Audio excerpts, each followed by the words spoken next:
C'est le mois de la sensibilisation aux agressions sexuelles. Nous devons débanaliser et valider les conséquences vécues par les personnes qui les subissent. Je m'appelle Ingrid Falaise. Je vais lire le témoignage anonyme d'une survivante. J'avais 2 ans et ça a duré jusqu'à mes 23 ans. C'était ma grand-mère. Vivre avec les conséquences des agressions sexuelles, c'est survivre plutôt que vivre.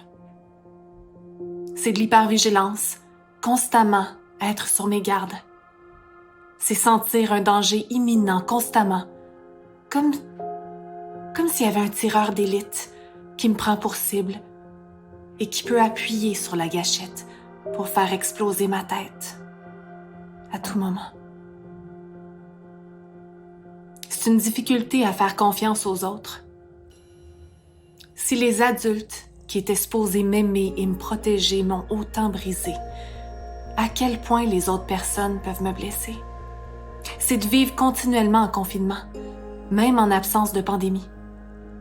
J'ai réduit au maximum la visite de certains lieux ou la présence de certaines nourritures pour pas me déclencher des flashbacks qui me font littéralement revivre les moments les plus terrifiants de mon existence.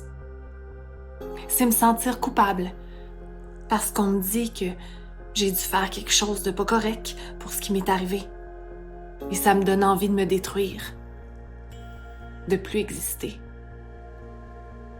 Ce qui a aidé, c'est qu'on me dise qu'on me croit. Parce que c'est pas de ma faute et que je méritais pas ça. J'ai eu la chance d'avoir un employeur compréhensif et d'avoir accès à des ressources spécialisées. J'ai commencé la prise de médicaments, la méditation et l'écriture.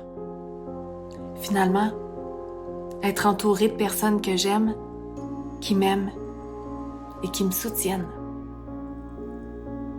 Vivre avec les conséquences des agressions sexuelles, c'est passer la première moitié de ma vie à me faire détruire et la deuxième à me reconstruire.